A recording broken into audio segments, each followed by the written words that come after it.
Amen. Akala ko ako lang nakaramdam na mahina yung natin eh, kumbaga eh. Energy, kumbaga eh. Sister Nora rin pala. At bago lumakas ang ating energy, ay sumigaw nga tayo ng praise the Lord.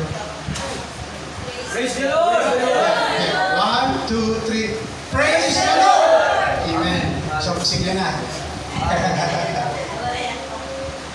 So, yun. Ngayon ay dadako tayo sa pag-aaral ng salita ng Diyos. At buksan po natin ang ating Biblia bago tayo manalangin at magbasa sa Genesis chapter 4 verse 9.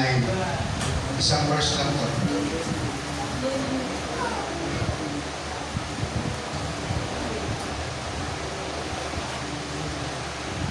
Sino po kaya ang magbabasa? Genesis chapter 4 verse 9. Tayo po lahat ay tumayo at sabay-sabay po natin basahin sa Genesis chapter 4 verse 9. Tinanong ni Yahweh si Cain, "Nasaan ang kapatid mong si Abel?" Sumagot siya, "Hindi ko alam. Bakit ako ba ay tagapag-alaga ng aking kapatid?" Amen. Amen. Tayo po ay manalangin. Panginoon namin Diyos, kami po ay lumalapit sa iyo minsan pa. Naway buksan niyo nga po, Panginoon, ang aming puso, ang aming isipan, Panginoon, ang aming pandinig, Panginoon. Nagsaga ng Lord God, ay malinawan kami kung ano ang mensahe mo sa umaga nito. Naway maraming salamat, Panginoon, sa bawat isa sa amin na narito. Sa aming pagdalo, Panginoon, pagpunta sa iyong gawain, Panginoon, makakamit po namin, Panginoon, ang pag-asa. Makakamit po namin, Panginoon, ang kapayapaan na nagmumula sa iyo, Diyos. Maraming salamat, Ama. Ito pong aming dalangin sa pangalan ni Jesus. Amen. So, sabi doon sa Genesis 4 verse 9, tinanong ni Yahweh si Cain, "Nasaan ang kapatid mong si Abel?" Sumagot siya, "Hindi ko alam." Bakit? Ako ba'y tagapag-alaga ng aking kapatid? So, ang pag-aaralan po natin ay puro katanungan. At gusto ko lang po ninyong katagang bakit? Ako ba'y tagapag-alaga ng aking kapatid? So, sa English yun ay, am I my brother's keeper? Yun po ang tanong. So, sa katanungan yun, ay pagkapatungkol sa atin, tayo po ba ay mayroong responsibility sa ating mga kapatiran? Kasi pagka minsan may nawawala, wala tayong pakialam, di ba? Halimbawa, sino bang nawawala ngayon sa ating kongregasyon? Pia. Sino ba? JB. Si Brother Aldrin. Sister Rachel. Sister Rachel. So, itanong natin sa ating sarili, wala akong pakialam. Pili ba yung nasa isip natin? Wala akong pakialam kung wala siya. Di ba? At ano ngayon kung wala siya? Di ba? Parang gano'n. So, yun ang sagot ni Cain. Kaya, tagapag-alaga ba daw ng aking kapatid? So, wala siyang pakialam.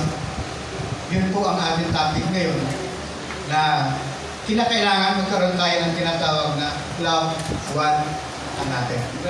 Kasi kapag sinagot po natin na, Yahweh, ako ba'y tagapag-alaga ng aking kapatid? Kung may nawawala sa atin sa kongregasyon, bakit? Malaki na siya kumbaga, Kristiyano na siya So, yun ang ating kaisipan pagkamisan, di ba? Naalala ko tuloy si Sister Nora. Nag-chat sa akin, bakit wala ka nung linggo? So, yun ang palaala eh. Di ba? Paalaala yun. Tama yun. Bakit nung linggo ay wala ka?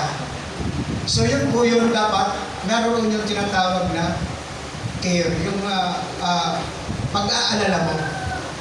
So, halimbawa, may nawawala ngayon. Bakit hindi natin tanungin siya na, Brad, ba't nawawala ka ng linggo? Yun po yun. So, huwag po tayong sumagot ng kagaya ni Cain. Sabi niya, ako ba ang tagapag-alaga ng aking kapatid? So, yun po.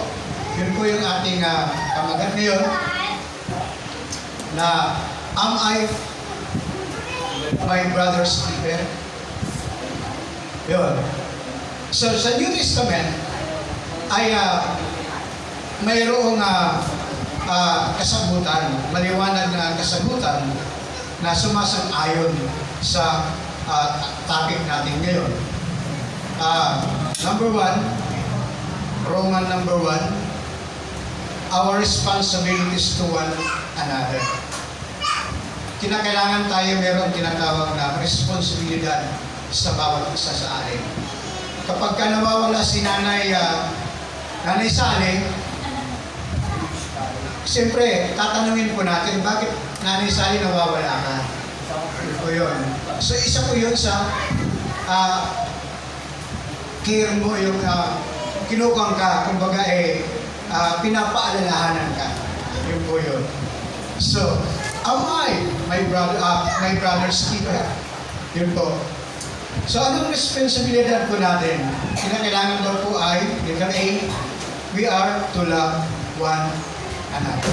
Kinakailangan daw po ay magmahalan tayo sa isa't isa. Yun po yung command ng ating Panginoon. As commanded by Jesus, John 13 verse 34 to 35, nasabi doon. John 13 to John chapter 13, verse 34 to 35. Isang bagong utos ang ibinibigay ko sa inyo ngayon. Mag-ibigan kayo kung paano ko kayo inibig. Gayon din naman, mag-ibigan kayo.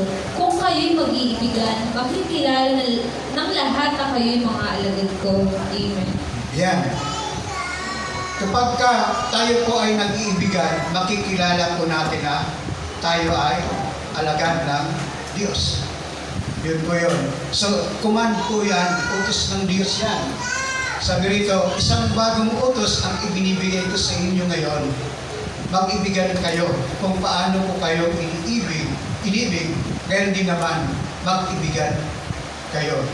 So, yun po yung bagong, actually, yung Ten Commandments nun kumbaga binuo lang sa dalawa, di ba? Binuo na lang yun sa dalawa na ibigin mo ang Panginoon mong Diyos ng buong puso at ng buong kaluluwa.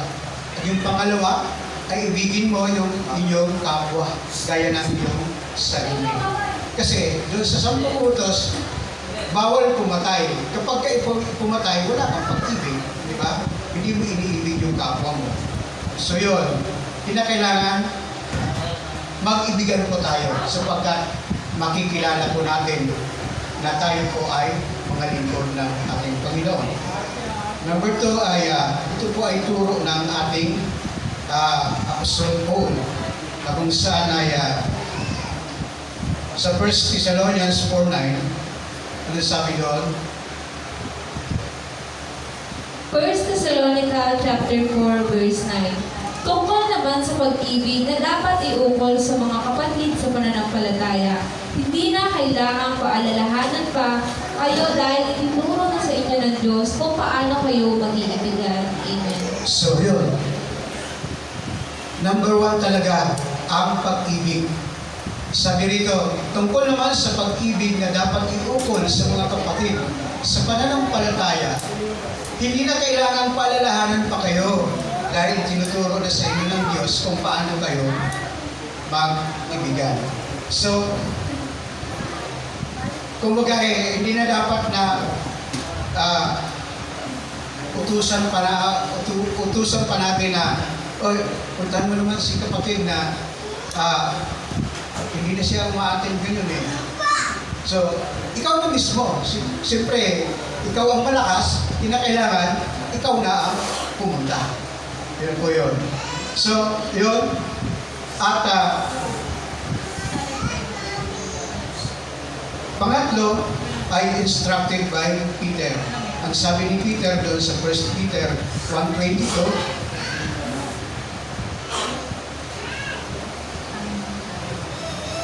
First Pedro chapter 1 verse 22.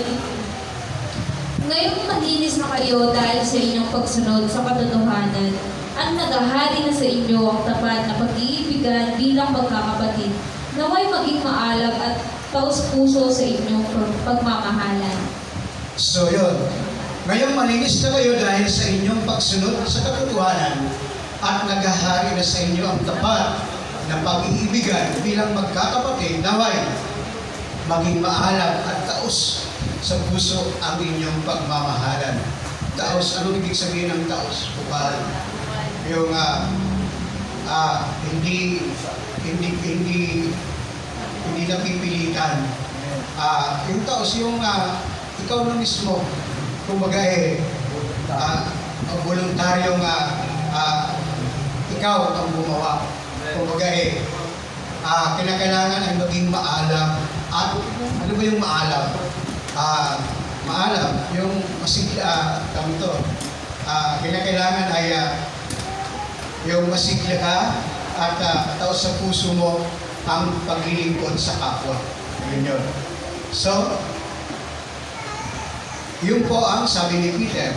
At yung pang-apat ay sabi ni John, stressed by John, 1 John 3:11.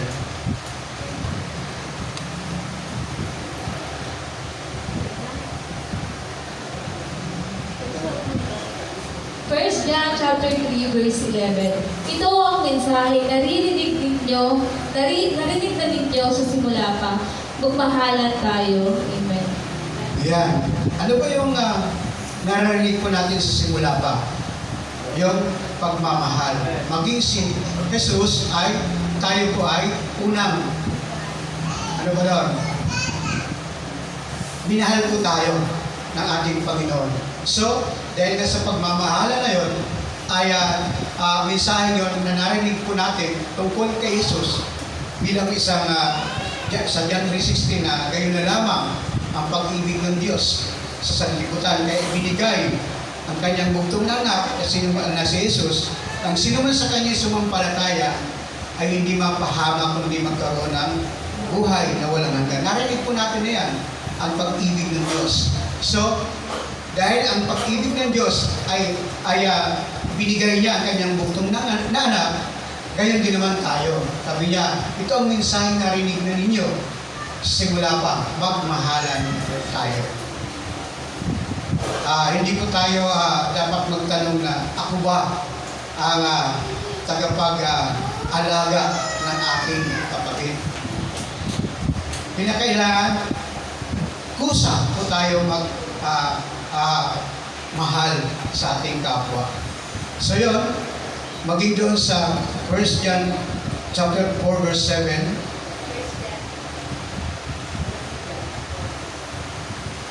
Puro pag-ibig.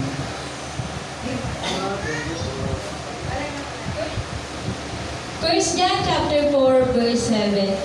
Mga minamahal, mag-ibigan tayo sapagkat mula sa Diyos ang pag-ibig. Ang bawat umiibig ay anak ng Diyos at kumikilala sa Diyos.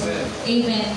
Ang ganun ng pagkasabi rito, ang bawat umiibig ay anak ng Diyos at kumikilala sa Diyos. Kapag hindi ka umiibig, ibig sabihin pala nun, hindi ka anak ng Diyos at hindi ka kumikilala sa Diyos. Yun po yung pagkabanggit ni John. Mga minamahal, mag-ibigan tayo sapagkat mula sa Diyos ang pag-ibig. At ang bawat umiibig ay anak ng Diyos at kumikilala sa Diyos. Yun. Para tayo maging anak ng Diyos, kinakailangan tayo ay mag-ibigan. Yan, at yun po yung pagkakilala po natin sa Diyos. Maging doon sa 11 and 12. Iakyat mo doon sa 11 and 12.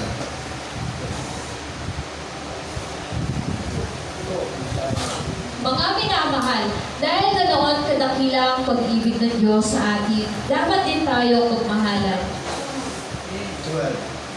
Sa 12. Kailan may wala pang taong nakakita sa Diyos, ngunit kung tayo nag-iibigan, nasa atin ang Diyos at nagiging ganap sa atin ang kanyang pag-ibig. Amen. Wala pang nakakakita sa Diyos. Subalit, kung ang pag-ibig tayo mag-iibigan, doon natin na kikilala ang Diyos. Yun po ang sabi ni John. Kailanman wala pang taong nakakita sa Diyos. Ngunit, kung tayo nag-iibigan, nasa atin ang Diyos at nagiging ganap sa atin ang kanyang pag-ibig. Bagamat hindi natin nakikita ang Diyos, sa pamamagitan po ng ating pag-iibigan ay siyempre doon makikita ang Diyos. So yun, at letter B, how we show our love for one another. Paano ba natin daw may ipakita ang ating pagmamahal sa bawat isa sa atin? We are to receive one another. Romans 15 verse 7. Mga taga-Roma chapter 15 verse 7. Kung paano kayo malugod na tinanggap si Kristo, tanggapin ninyo ang isa't isa upang mapupurihan ang Diyos. Amen. Yan. Kailan Hindi pala. Romans 15:7. Yan. Kung paano kayo na malugod na tinanggap ni Kristo, tanggapin ninyo ang isa't isa upang mapupurihan ang Diyos. Ano bang ibig sabihin doon? Tanggapin natin ang isa't isa. Ay paano ngayon kung hindi ka tanggap-tanggap? Paano yun? So, papasok kayo yung tinatawag na pag-ibig. Kasi bagamat, sabi nga bagamat ganun siya, kinakailangan mong mahalin pa rin. Na bagamat, alam mo kasi, sa aking pamilya, sa side ng misis ko, ay nagkakaroon din ng problema na kung saan ay napakahirap isipin. Subalit, pagkamisan kasi, parang hindi ka tanggap-tanggap na bigyan mo siya ng pag-ibig. Kumbaga, napakahirap. Pero sabi ng Diyos ay kung paano kayo malugod na tinanggap ni Kristo, tanggapin ninyo ang isa't isa upang mapupurihan ng Diyos. So bagamat mahirap tanggapin ang bawat kapamilya natin o sino man, ay ang utos kasi ng Diyos ay mahalin di ba? Bagamat mahirap, dapat yun kasi ang utos napakahirap pero dapat nating gawin. So yun po yung tinatawag na how we show our love for one another. Paano natin maipakita na bagamat siya ganun pa rin ang pagmamahal mo sa kanya. Number 2, we are to edify another. Romans 14 verse 19. Mga taga-Roma chapter 14 verse 19. Kaya pagsikapan natin gawin ang mga bagay na makakapagdulot ng kapayapaan at makakapagpatibay ng pananampalataya sa isa't isa. Yun po yung tinatawag na edify, yung pagpapalakas. Kaya pagsikapan natin gawin ang mga bagay na makakapagdulot ng kapayapaan at makapagpatibay ng pananampalataya sa isa't isa. Paano mo mapapatibay ang pananampalataya ng iba kung ikaw ay hindi gumagawa ng nakakalugod sa ating Panginoon? So kinakailangan Kasi pagka minsan ay nangyayari sa atin na natitisod yung tao dahil nga sa ating ginagawa. Di ba? So, kinakailangan pagsikapan natin na gawin ang mga bagay na nagdudulot ng kapayapaan at magpapatibay ng pananampalataya ng bawat isa. Di ba? So, hindi ikaw ang dahilan para ang kapatiran ay mabagsak. Dapat ikaw ang dahilan para ang kapatiran ay lumakas. Yun po yun. So, kinakailangan ma-edify po natin ang isa't isa. At pangatlo, we are to serve one another. Galatians 5:13. Mga taga-Galatia, chapter 5, verse 13. Mga kapatid, tinawag kayo upang maging malaya. Ngunit huwag naman ninyong gamitin ang inyong kalayaan upang masunod ang hilig ng laman. Kundi, maglingkod kayo sa isa't isa sa diwa ng pag-ibig. Amen. Maglingkod kayo sa isa't isa sa diwa ng pag-ibig. Puro pag-ibig eh. Kasi kung walang pag-ibig, ay talagang wala. Di ba sabi ng Corinto na faith, hope, love, pero ang pinaka-best doon ay ang pag-ibig. Kasi kung walang pag-ibig, kahit may pananampalataya ka, wala rin. Kahit na kung walang pag-ibig, kahit na mayroon kang hope, wala rin. Yun ang pinaka-mahalaga sa lahat, ang pag-ibig. Yun po. So yun, Galatians 5:13, nang sabi doon ay kinakailangan daw po tayo ay mag-serve. Paglingkuran po natin ang isa't isa. At ang pang-apat, we have to bear one another's burden. Galatians 6 verse 1 and 2. Mga taga-Galatia, chapter 6, verse 1 and 2. Mga kapatid, kung may makagawa ng kasalanan, kayo'y pinapagabayan ng Espiritu ang pagtuwid sa Kanya. Gawin ninyo iyon ng mahinahon at mag-ingat kayo, baka kayo naman ang matukso. Magtulungan kayo sa pagdadala ng pasali ng bawat isa. Sa gayon, paraan ay matutupad ninyo ang utos ng Kristo. Sa verse 1, ano sabi doon? Mga kapatid, kung may makagawa ng kasalanan, kayo ang pinapagnubayan ng Espiritu ng ang magtuwid sa Kanya. Gawin ninyo yun ng mahinahon at mag-ingat kayo, baka kayo naman ang matukso. So, ibig sabihin, kapag may isang tao nanghihina, ikaw naman na malakas, kinakailangan ay gawin mo. Kumbaga paalalahanan mo siya ng mahinahon. Halimbawa, yung isang Kristiyano ay nalulung na sa alak. Ikaw ngayon, na malakas, pupuntahan mo ngayon siya. Pero, mag-ingat ka, sabi doon. Baka tagayan ka di ba? Baka matagayan ka, ikaw naman ang matukso. So, kinakailangan ay gawin natin na mahinahon at mag-ingat. So, kapag ikaw ay paalaala sa kapatid na halimbawa nasa inuman, pinuntahan mo, tagay ka muna. So, ikaw ngayon ang nadali, di ba? So, kinakailangan ay mahinahon ka at mag-ingat. Yun po yun. Baka kayo naman ang matukso, di ba? Pagka naroon ka na yun na. Sama-sama together na kayo. So, kinakailangan mag-ingat po tayo. At yun po ay magdalahan po tayo ng pasaling sa isa't isa. Kung nagkaaksala naman yung isang kapatid, puntahan mo na ikaw naman ay malakas ang pananampalataya mo, ay sana hindi ka matukso. Kung siya man ay sinisiran mo, ay pinaalalahanan.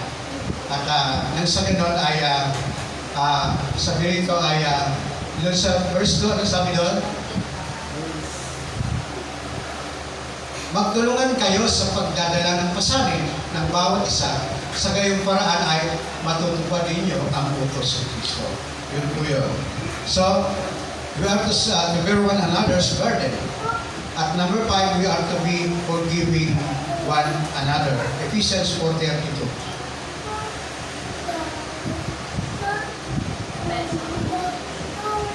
Ephesians 4:32. Yung binasa natin kanina, umaga. Mga taga-Efeso chapter 4 verse 32. Sa halip, maging mabait kayo at maunawain.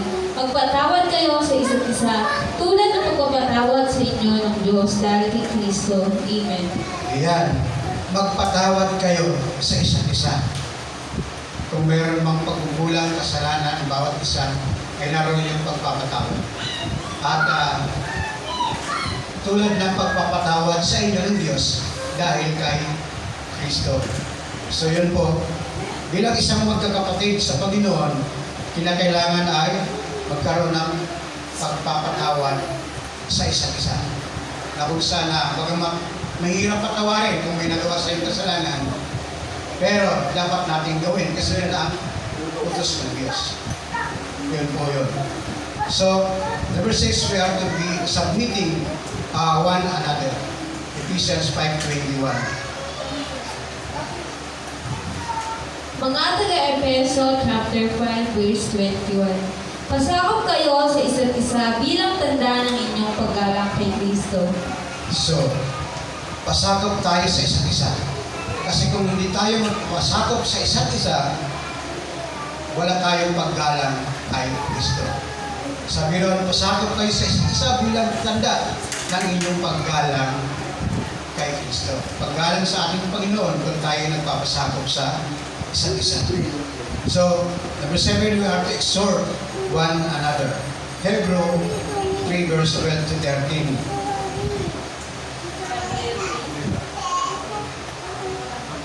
Kaya ano po? 3:12 to 13. Mga Hebreo chapter 3 verse 12 to 13. Mga kapatid, ingatan ninyo huwag maging masama ang sino man sa inyo at mawala ng pananampalataya hanggang sa kanyang talikuran ng Diyos na buhay. Sa halip, magtulungan kayo araw-araw habang ang panahon ay matatawag pa ngayon upang walang sino mang madaya sa inyo at maging alipin ng kasalanan. Amen. So 12, ano yung sabi doon? Mga kapatid, ingatan ninyo huwag maging masama ang sino sa inyo at mawala ng pananampalataya hanggang sa kanyang talikuran ang Diyos na buhay. Verse 13, ano sabi doon? Sa halip, magtulungan kayo araw-araw habang ang panahon ay matatawag pa ngayon upang walang sino mang madaya sa inyo at maging alipin ng kasalanan. So, yun. Kinakailangan doon po ay magtulungan tayo araw-araw. Kasi habang panahon ay matatawag pa ngayon. Kasi pagka bukas, huli na ang lahat. So, kinakailangan araw-araw tayo magtulungan habang ngayon matatawag pa. Kasi pagka bukas, expire na yan. Hindi na pwede. At yun, we have to consider one another. Hebrews 10:24 to 25.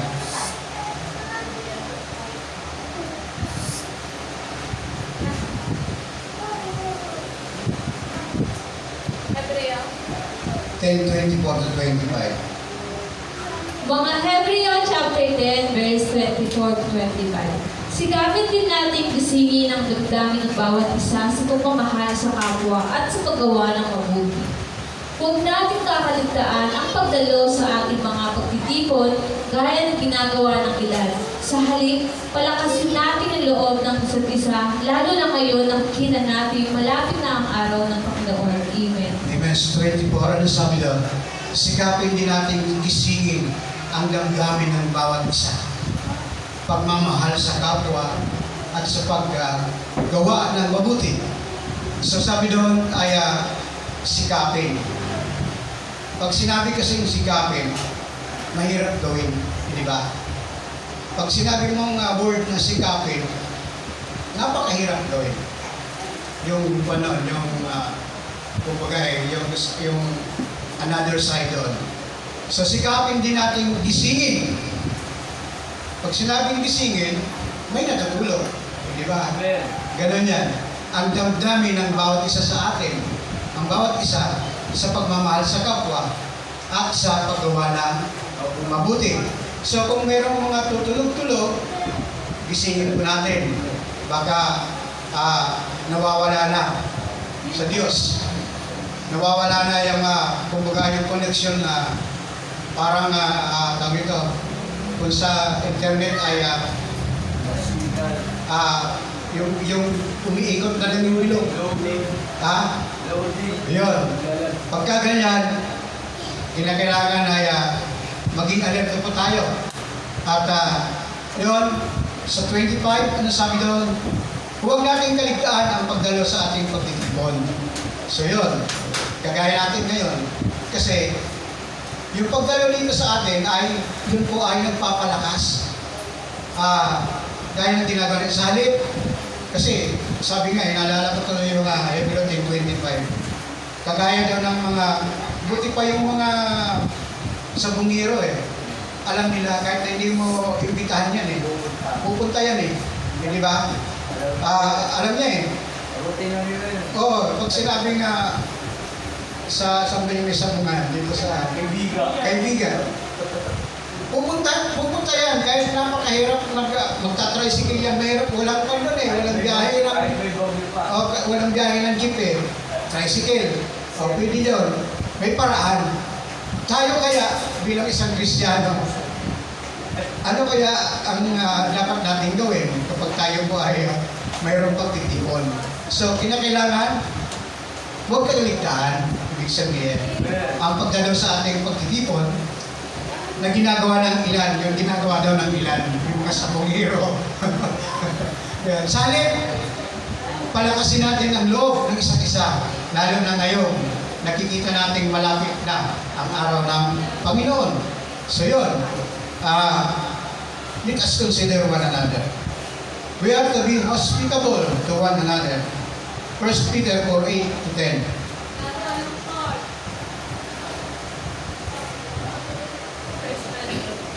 Unang Pedro 4:8-10. Unang Pedro, chapter 4, verse 8-10. Higit sa lahat, magmahalan kayo ng tapat, sapagkat ang pagmamahal ay pumapawi ng maraming kasalanan. Huwag maging mabigat sa inyong loob ang pagtanggap sa inyong mga kapatid sa inyong bahay. Bilang mabubuting katiwala ng iba't ibang kaloob ng Diyos, gamitin ninyo ang kakayahang tinanggap ninyo sa ikakapakinabang ng lahat. So, ano ba yan? Verse 8, ano sabi doon? Higit sa lahat, magmahalan kayo ng tapat, sapagkat ang pagmamahal ay pumapawi ng maraming kasalanan. So, kapag tayo po ay mayroong kasalanan, ang pagmamahal daw po ay pumapawi ng maraming kasalanan. Higit sa lahat, magmahalan kayo ng tapat, sapagkat ang pagmamahal ay pumapawi ng maraming kasalanan. Sa mga pastor natin dito, mga nagsasalita, ay lagi kong naririnig yung tinatawag na pag-ibig. Di ba? Lahat naman ng pastor may tinatawag na pag-ibig. Kaya nga lang, ang problema ay yung ibang tao naman ay kumbaga yung kanyang isipan ay naririnig niya pero hindi naman sinusunod. Yun ang napakahirap na napapansin ko yun base sa aking experience. Ay bagamat nagsasalita sila dito sa harapan, pero sa kanyang yung pamumuhay ay malayo. So, napakahirap. Paano mapawi ang kasalanan kung gano'n? So, ang pagmamahal ay pumapawi ng maraming kasalanan. So, kinakailangan yung pagmamahalan. Kasi yun po, anuman ang mga problema, anuman ang kasalanan ay, yun po ay nawawala. Yun po. So, sa aking experience yun na kung saan ay talagang napakahirap. Naririnig niya, pero hindi ginagawa. Yun po ang napakasakit na katotohanan. Kaya ang sabi noon na ang pagmamahal ay pumapawi ng maraming kasalanan. Kasi kung hindi mo mamahalin, sa puso mo ay naroon yung tinatawag na galit at nahirap alisin yun. At pagka minsan ay pag ang galit sa puso mo ay naririyan pa rin, marami kang sakit na mararamdaman. Diba? Napakahirap mag-kim-kim ng galit. Napakahirap yung puot sa kapwa ay napakahirap mong itago sa puso mo. Kinakailangan mong i-release yan. Nang sa ganon, ang iyong kasalanan ay pumapawi, mapawi. Sabi nga pumapawi ng maraming kasalanan. So yun, ang pag-ibig talaga sa kapwa ay napakahalaga. Kasi kung hindi po natin ibigin ang kapwa, ibig sabihin, galit ka. Ganun yan. Ganun lang naman kasimple yan. Oo. Kapag hindi mo iniibig ang kapwa mo, wala kang pakialam sa kanya. Di ba? So ang utos ng Diyos, doon pa lang sa umpisa, sabi doon sa diyan, na ito ang aking bagong utos, magmahalan kayo. Di ba? Sabi ni John. So, yun, how we show our love for one another. Yun po yun. Ang kinakailangan ay palakasin po natin ang ating kapwa, magsilbit po tayo, at tanggapin po natin siya, magpatawad, at magkaroon tayo ng hospitable to one another. At yun. At number 2, Roman number 2 ay tinatawag na pag-evaluate.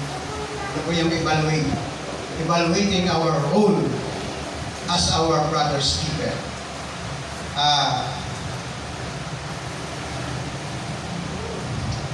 Sabi doon sa Romans 15 verse 7,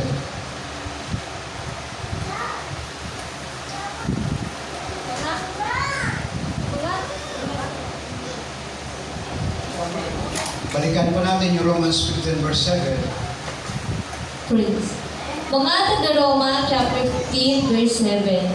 Kung paano kayong malugod na tinanggap ni Kristo, tanggapin ninyo ang isa't isa upang makapulihan ng Diyos. Iyan. So, kinakailangan daw po ay, ang tanong, do we receive them unto the family of God or ignore them? Dapat ba nating tanggapin ang ating kapatiran, ang ating kapwa sa family of God o i-ignore po natin o baliwalain po natin? Yun po yung sabi doon sa Romans na kinakailangan kung paano kayo malugod na tinanggap ni Kristo, tanggapin ninyo ang isa't isa upang mapapurihan ang Diyos. So, number 2, do we edify them or put stumbling block in their way? Romans 4 verse 19. Romans 14 verse 19.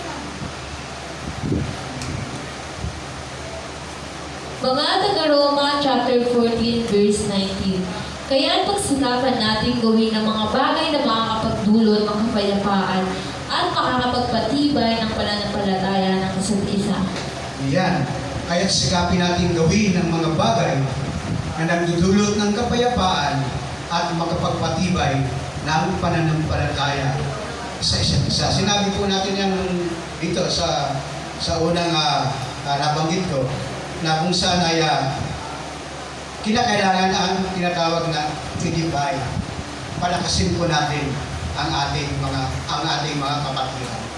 At huwag nating i-stumbling block. Huwag nating ano ba yung stumbling block? huwag tayong kapitisuran. Di ba?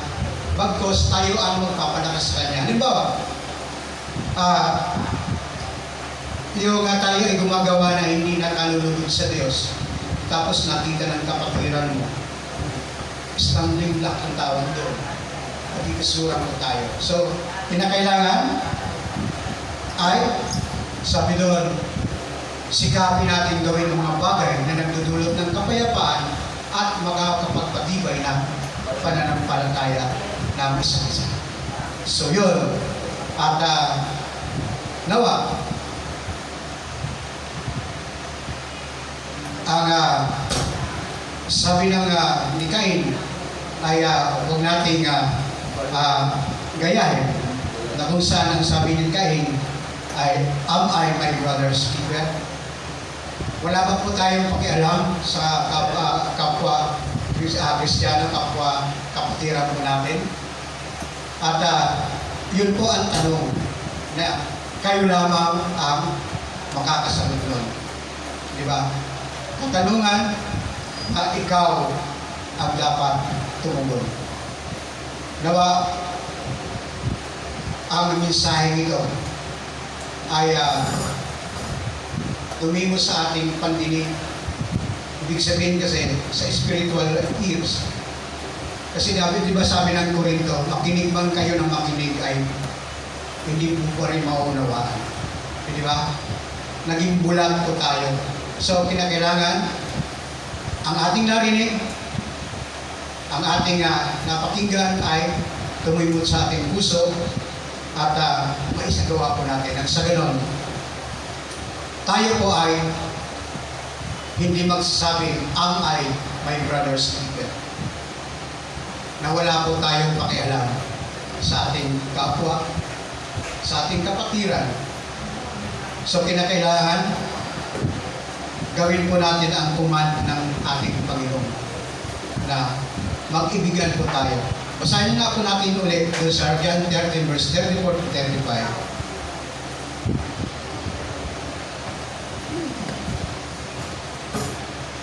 John chapter 13, verse 34 to 35.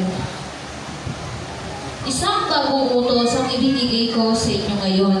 Mag-ibigan kayo kung paano ko kayo inibig. Gayun din naman mag-ibigan kayo. Kung kayo'y mag-iibigan, makikilala ng lahat na kayo mga alagad ko. So, kung tayo daw po ay mag-iibigan, makikilala ng lahat na tayo ay mga alagad. Ibig sabihin, ng alagad ay natuturuan. Sa English kasi ang disciple, dinisiplina ng ating Panginoon. Natuturuan ng ating Panginoon. Makikilala po tayo bilang isang alagad po natin. Bilang isang alagad ng Diyos sa pamamagitan ng pag-iibigan. So, ang tanong, am I my brother's keeper? Tayo daw po ba ay, sabi ni Cain, tagapag-alaga ng aking kapatid? Tayo ba ay walang pakialam? Kasi si Cain ay walang pakialam eh. Para bang sinagot niya ang Diyos na si Yahweh na ako ba'y tagapag-alaga ng aking kapatid? Tayo ba ay walang pakialam sa ating mga kapatiran? Yun ang tanong na tayo po ay ang dapat sumagot. Kayo po ang dapat sumagot. Ako ang dapat sasagot doon. Ako ba ay walang pakialam sa kapatiran? Ganun lang, kasimple. Kaya, purihin ang ating Diyos at palakpakan po natin ang ating Panginoon. Tayo po ay manalangin. Panginoon namin Diyos, kami po ay nagpapasalamat sa iyo sa pamamagitan, Lord God, ng iyong banal na Espiritu na siyang nagtuturo sa amin. Nawa, Panginoon, ang pag-iibigan ng Panginoon, sapagkat yun po ang utos mo, Panginoon, nawa, magawa po namin ito, Panginoon, sa tulong mo.